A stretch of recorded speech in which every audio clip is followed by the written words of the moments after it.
Welcome to another video on this channel. As you all know, the purpose of this channel is to simplify mutual fund concepts for people who are new to mutual funds, explain the various categories and schemes and various options in mutual fund schemes in India to people who are new to investing, especially investing in mutual funds. My name is Paresh. I am an NISM certified and AMFI registered mutual fund distributor and advisor. This is my ARN number 334516.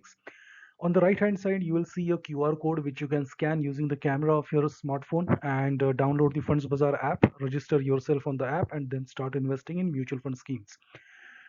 Alternatively, you will also find the link to the website if you prefer to transact on a website. So you'll find the link in the description of this video. You can follow the same process there and start transacting in mutual funds. So the topic of today's video is, should senior citizens invest in mutual funds? Is mutual funds a right investment vehicle for senior citizens? And if yes, what kind of schemes should they invest in? Now, remember, this video is typically or targeted at, or when I say senior citizens, I'm referring to people who are above 60 years in age, and who have just retired or are looking to retire in the next 2 to 3 years or so, and who are typically middle class or lower middle class. Uh, we are not really talking about people who are in the high income segment who have already made enough money so that they can retire easily. We are looking at people who are probably going to earn a pension, and probably retire a part of their provident fund savings into mutual funds. So that is the target segment. However, most of the advice which will be presented here will be applicable to any person in the senior citizen age group, irrespective of how much money they have made. Before we move ahead, this disclaimer is extremely important for all the videos on this channel, but especially for this video. Mutual fund investments are subject to market risks, and you need to read all scheme related documents carefully. The past performance of any mutual fund scheme is not necessarily indicative of future performance of that particular scheme. So now we go ahead, right? So senior citizens face unique challenges, right, which are not really present for people who are not senior citizens and who are working in a job, right? So when we talk about young investors, right, so we are talking about people who are in their 20s, 30s, 40s, or 50s. What they have is possibility of rising future income potential. Why? Because you're young, you can always get a job. If you're in a job, you can always switch a job to a better salary, higher salary, and you have anywhere between, say, 10 years to 30 years lying in front of you before you retire. So you can basically take a lot of risks which a senior citizen will not be able to take. And because you are at such a young age, or at a middle age, you have a greater risk tolerance, right? So you can probably invest in 100% equity mutual funds. You also have a longer investment horizon, say 20 plus years. And if you are young in your 20s, 30s, 40s, or 50s for that matter, you're not really dependent on mutual fund returns for your monthly budget or your monthly expenses, because it's your salary which will probably be taking care of your monthly expenses, and the mutual fund investments which you are doing are for future purpose. But when you are a senior citizen, right, you are 60 plus years in age, you all these parameters which we discuss for young investors are actually opposite for you as a senior citizen, right? Because once you retire, your future income is stagnant. You won't be getting any salary raises, you won't be able to switch jobs to get a higher salary, and so on. If you are lucky, you have a pension from your employers. So let's say these are typically government employees or PSU bank employees. But if you are not, right, so you must have probably you invested earlier in some retirement plans, or you have provident fund investments which you can redeem. But the thing is that once you cross 60 years of age and you are retiring, or you're looking to retire in the next 4 to 5 years, your income is not going to rise. Definitely it's not going to rise exponentially, right? So your in future income is stagnant. You have a lower risk tolerance, right? If you are a senior citizen, you cannot invest in fully equity schemes, right? 100% equity schemes. Why? Because they are very, very risky for you. Another important point is that you are dependent on mutual fund or investment returns for monthly budget, right? So whatever amount of money, the pot of gold that you have, which you have worked so hard for 30, 40 years of your life. You have that either in the form of a provident fund, or in the form of a fixed deposit, or a bank balance. And now you are looking to kind of use that pot of gold to last for the remaining years of your life. And that's why you have to be extremely careful in terms of selecting the right investment vehicles for you to put your retirement corpus in. That is typically called as a retirement corpus. Whatever money you have kind of accumulated over the last 30, 40 years of working, and which you want to now put to good use so that you can live a comfortable retirement life. Another important factor is that your medical expenses, right? So once you are 60 plus, the medical problems keep arising quite frequently, right? If you are a young investor, at the most, what medical expenses would you have? Probably, a visit to your GP, maybe every 6 months, some mild fever, viral fever, that kind of thing. But once you cross 60 years of age, obviously all these medical expenses, frequent medications, frequent tests, scan, all these things are part of your life, and so you need quick fund availability. Okay, you can't have 30, 40 lakhs locked in some investment scheme, which are there in your name, but you can't access them. You don't want to get into that situation. So all these factors make a lot of difference when you are a senior citizen and looking for investment. So let's first look at what are the guaranteed return investment options from government available for senior citizens. Now remember, government wants to take care of senior citizens in the form of giving them a slightly higher return. So these are couple of options which I have listed here. I'm sure there are many other options, right? Which you will probably know better since you are at that age bracket. But from my understanding and from my research, these are the couple of options. There is a senior citizen savings scheme. Almost every bank in India offers this option, just like there is a public provident fund, which every bank has to offer. This is also every bank has to offer this option to its account holders. So this is a government bank investment option. You can invest up to 30 lakhs max. That is the ceiling, and the current guaranteed interest rate of return is 8.2% per annum. This is a very good rate of return if you look at, because this is completely risk free, right? Whatever amount you invest in that, you are guaranteed to get this interest rate until it is changed, obviously. The tenure is of this kind of scheme is 5 years, and then you can probably extend it in installments of 3 years or so. Interest is taxable. The second option is post office monthly income scheme. So this is another government backed investment scheme with a 5 year lock in. Individually you can invest 9 lakh, and jointly, as in if you have a spouse who is also senior citizen, obviously, then jointly you can probably invest 15 lakh. The current rate of interest is around 7.4%. Interest here is also taxable. Note that these details are as on August 17, 2025. That is the date of recording of this video. These interest rates, various other terms and conditions are subject to change from time to time as the government decides. So these are a couple of options, prominent investment options for senior citizens. Other than that, your regular bank fixed deposits typically offer maybe 0.5% or 0.75% higher rate of return on their various fixed deposit options for senior citizens. So that is also another good option, right?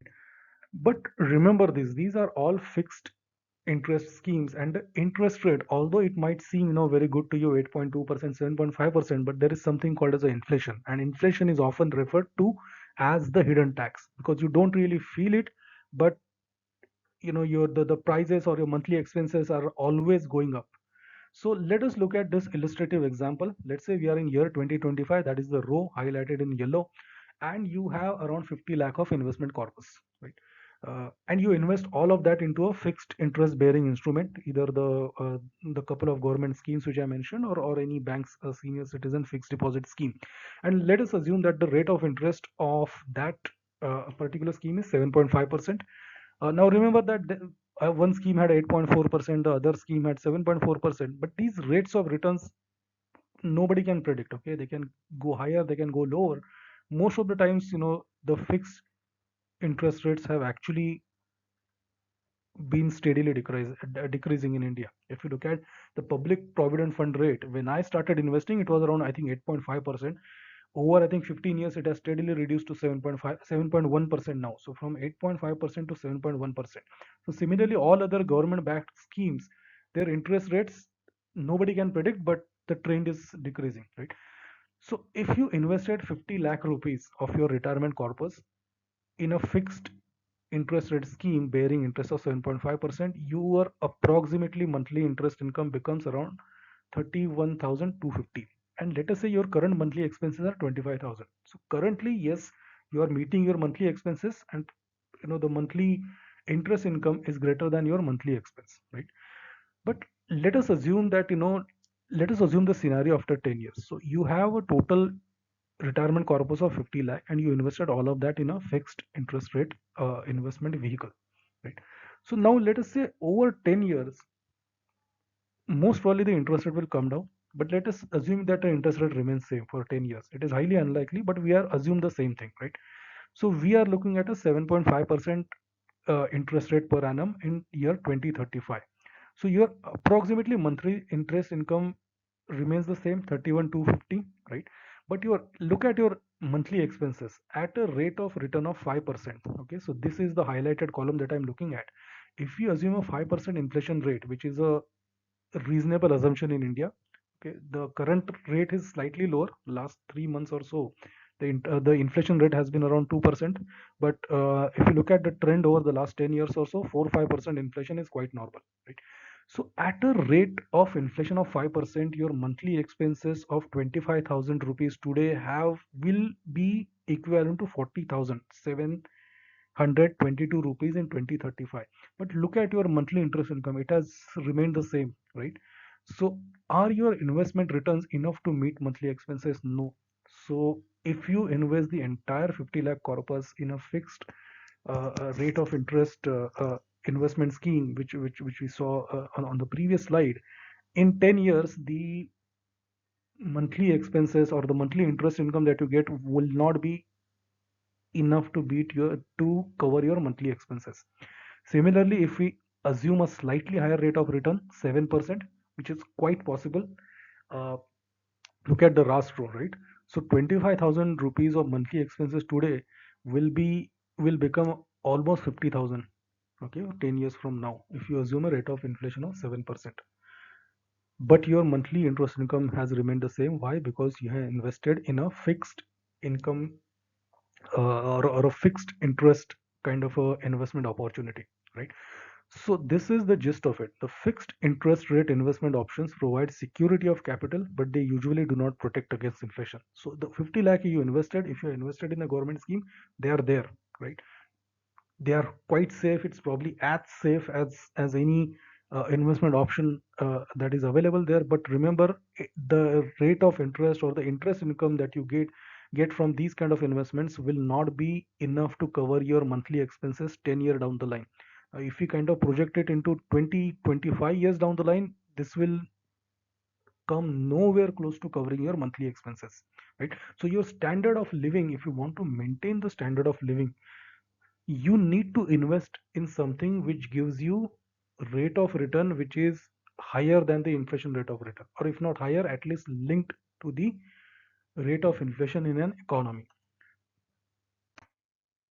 So there is no other asset class than equity which can beat inflation over a long term, right? So equity returns usually beat inflation over the long term, and that is why for senior citizens who do not have too much of a retirement corpus to invest, who do not have the luxury of having a pension, a guaranteed monthly pension coming from their employer, uh, they will have to include mutual funds, certain mutual fund schemes in their retirement planning proposition, right?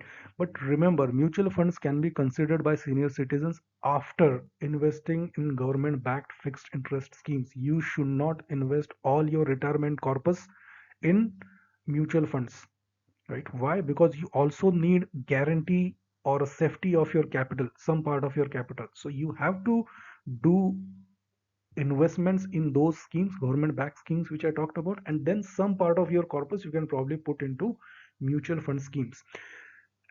Another piece of advice is that you should typically choose hybrid funds, right? Because they invest both in equity and debt, so their returns may not be as high as say pure equity mutual funds, but at least they offer some sort of protection or a downside protection, because certain part of The money that you put into a hybrid mutual fund is invest in debt securities, which are far more safer, than equity. uh, but they also provide a low rate of return, right? So these are some of the mutual fund categories which are available.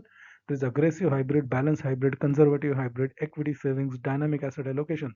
So all these different categories depend on the mix of equity and debt in the portfolio. So in aggressive hybrid, the if you invest say 100 rupees in an aggressive hybrid scheme, 65 of that will probably go to equity and 35 will be allocated to debt. Now look at, these are the average annualized rate of returns over 1 year, 3 year, 5 year, and 10 year. Now you should only look at 10 years, right? Because that is a reasonably good trend to look at, and especially if you are a retiree and looking to invest in mutual funds, 10 years is what the horizon that you should look at, right? So look at aggressive hybrid, 11.34%, 8.54, 7.71 for conservative, 9.11 for dynamic asset allocation. Now you may feel that these rate of returns are not really as high as some of the other schemes or categories which we covered on this channel. But remember, these are hybrid schemes, okay? So they are less volatile than pure equity schemes. So they kind of try to strike a balance between returns and risk. So depending on your risk profile, depending on your financial situation, depending on how many assets you own, do you have a home, do you have a pension or not, what is your health condition, are you healthy, do you really need emergency medical care, or do you expect to need emergency medical care in the next 4 to 5 years? You can take a call after advice, after consulting with your mutual fund advisor, and this is where a good mutual fund advisor would be handy for you if you are a senior citizen, right? My strong recommendation to every senior citizen watching this video is that do not invest in mutual funds just by reading something on the internet or watching some advertisement. You have to consult a mutual fund advisor if you are a senior citizen, and if you are looking to invest a part of your retirement corpus in mutual funds. Another point, okay, you must avoid high risk categories like small cap and mid cap mutual funds. And you will be surprised how many times mutual fund companies or even advisors, right? Some advisors try to push these high risk schemes on senior citizens. You must avoid this. Now, remember, look at the second box, okay? This is the clipping of a news story. SEBI, the Security and Exchange Board of India, which is the regulator of capital markets in India, asked mutual funds why elderly citizens were sold small cap schemes. Right? This was in March 2024, so about a year ago. So no matter what your mutual fund advisor tells you, no matter what any advertisement tells you, small cap and mid cap is something you should completely avoid. No matter how secure you are financially. Why? Because if there is another video I have made on this channel about small cap funds, you should have a look at, you should watch that video, and then you will understand why pure small cap mutual funds are so volatile and so risky, right? So first of all, if you are a senior citizen, you should only choose hybrid schemes, where some of the categories which I mentioned in the previous slide. Now you may choose pure equity mutual funds if, okay, you have a regular pension income, right? If you are a government employee or PSU bank employee who's not going to depend on the mutual fund returns for meeting your monthly expenses, then yes, then you can probably choose pure equity mutual fund. But even then, I would say, I mean, this is not a rule, but this is my own personal recommendation, that do not invest, more than 10% of your total retirement corpus in pure equity mutual funds. So whatever retirement corpus you have, 10% is the max that you should invest in pure equity mutual funds, or maybe 15% if you're really financially secure, if you're really created, assets like multiple homes and all that stuff for you, or you have a rental income. So maybe let's say if you're in Mumbai and you have two flats in your name, one of which you have given on rent and you're receiving rental income, then probably you can look to push your pure equity component higher. But even that, I think 15% should be the upper ceiling, in terms of how much of your retirement corpus you should invest in pure equity mutual funds. Now, if you are investing in pure equity, okay, I would suggest that you choose only a large cap fund or a flexi cap fund, right? Now, what is a flexi cap fund? There is a video I have made on this channel. If you have not watched it, I suggest, after this video ends, you go and watch that flexi cap fund so that you understand that category. But these are the only two categories which I suggest you should do, in pure equity mutual funds. Do not even look at pure small cap or pure mid cap.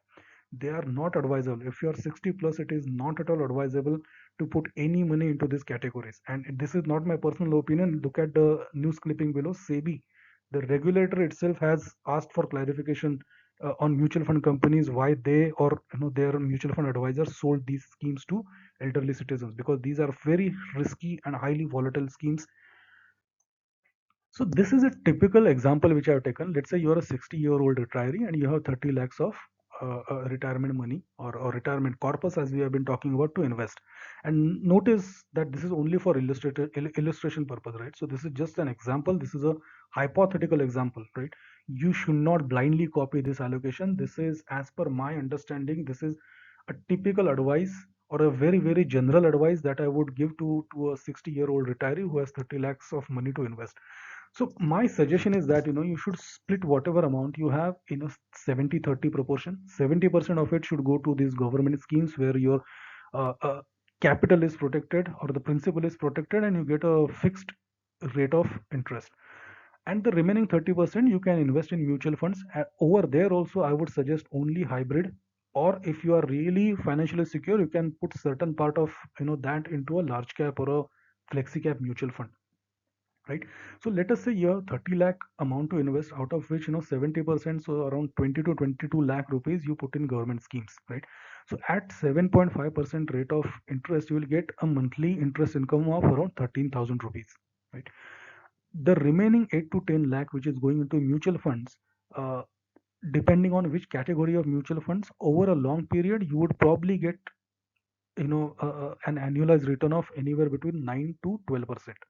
So 9% would be for a 9 or 10% would be for a hybrid mutual fund, and 12% would be for a pure equity mutual fund. Remember this, these are the returns over a long term. I'm talking about 5 plus, ideally around 10 years, and these are not guaranteed. Remember, I have highlighted that in red. This is not guaranteed. So this 8,000 or 10,000, you will get it not immediately, but after 5 years when you start withdrawing, the average would come to around 8 to 10,000 rupees per month. So over a period, if you have if you do this kind of a split over, say, once you have done this split and started investing in mutual funds, maybe after 2 to 3 years your total monthly income will be around, say, 20,000 to rupees 23,000 rupees. So again, this is a very very general illustration, but it will kind of give you an idea, right? Or some sort of a framework to evaluate your retirement corpus investment. Now remember, monthly income from mutual fund investments works slightly differently from your typical fixed deposit, or a government scheme, right? Because over there, if you choose, let's say, if you invest in a government scheme, which are the senior citizen scheme, and choose a quarterly interest option, right? So automatically the interest is credited to your bank account quarterly, automatically. You don't have to do anything, right? But in mutual funds, you actually have to redeem those units on a regular basis, monthly basis, or quarterly basis, to get that income. To avoid that, right? So to avoid doing this, going on the mutual fund website and redeeming monthly units, or making a monthly call to your mutual fund distributor and asking them to redeem units, you can use something called as a systematic withdrawal plan, SWP. Okay, so what it means is that, let's say you invest some money in mutual funds. Let's say you invested 10 lakhs in mutual funds, okay, today. So today is 17th of August 2025. So today is Sunday, but anyway, let us assume you invested 10 lakh rupees in mutual funds in 17 August 2025. You can say from 17 August 2027, which is 2 years after investment, I should automatically get, maybe 10,000 rupees a month from that invested amount. So you can set up this systematic withdrawal plan. So from 17 August 2027, rupees 10,000 will be deducted from whatever your mutual fund investment value is that, and that amount will be automatically credited to your account every month. Now, this is a very simplistic explanation. You need to talk to a mutual fund advisor and get more clarity on that. But remember that if you do mutual fund investments, you don't get automatic monthly income. You have to put in place a systematic withdrawal plan. So this is a summary of advice, very quick summary. If you're a senior citizen looking to invest in mutual funds, you must consult a good mutual fund advisor. Does not matter whether you know about the mutual fund world, what are the different investment options or not. Unless you are a really really experienced financial planner yourself, or you have worked in the investments field, uh, you have to consult a good mutual fund advisor. Do not read something on the internet, or watch some ad, or watch videos like this. Although I have taken great care in preparing this video, I would still suggest, do not go and invest in these schemes just because you watch this video. Do your homework, right? So even if your mutual fund advisor has suggested certain schemes, you have to go on the internet, read up about them, understand the risk levels, uh, and then only you go ahead with that. Third point is that do not invest all of your money in mutual funds. Mutual funds are highly risky no matter which scheme you choose. And just because the stock market has given amazing returns over the last 3 to 5 years does not mean it will keep on giving those kind of returns. So you have to invest a large portion of your retirement corpus in government backed fixed income schemes. There is no alternative to that. Okay, only invest that amount which you will typically not need for the next 5 to 7 years, right? So you need to do your own planning, okay, based on how much money you have currently, and you have to estimate, okay, am I going to, what kind of amount I'm comfortable not even touching in the next 5 to 7 years, right? And only that amount you should invest in mutual funds. And final point, be a conservative investor. Okay, whatever advice I have presented to you in this video, most of it is not a thumb rule. Okay, you will find many other mutual fund advisors who would say that you should go aggressive and probably invest 50% of your income in mutual funds. Again, it completely depends on your financial status, how secure you are financially, what other assets you have, whether you have a health insurance policy or not. But I would still suggest that you be a little conservative. Do not go very very aggressive when it comes to mutual fund investments once you are 60 plus. The life is highly unpredictable. You never know what kind of emergency can come, right? And at that point, you need liquidity. You need you know some amount which would be available to you within 24 to 48 hours. And that kind of emergency we are looking at. So my suggestion is that be a conservative investor, and always avoid very high risk mutual fund schemes or categories like small cap or mid cap. If you are a first time investor in mutual funds, there is a good news for you. All right. Today, investing in mutual funds is a fully online process. You don't have to submit any Xerox copies. There are no forms to be filled, no passport size photo to be, affixed anywhere. All you need is your Aadhaar card, PAN card, and a cancel check photo. Cancel check of the bank account from where your mutual fund investments will be made. After that, what do you need to do? You scan this QR code on the right hand side, download the app, or you click the link given in the video description and go to the Funds Bazaar website, enter your name, email ID, mobile number, click on submit.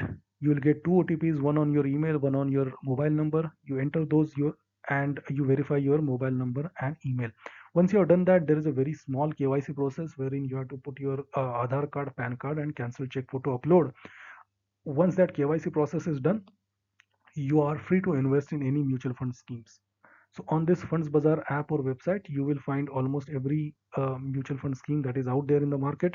In this entire process, if you face any problem, you can connect with me on this WhatsApp number 9757309269.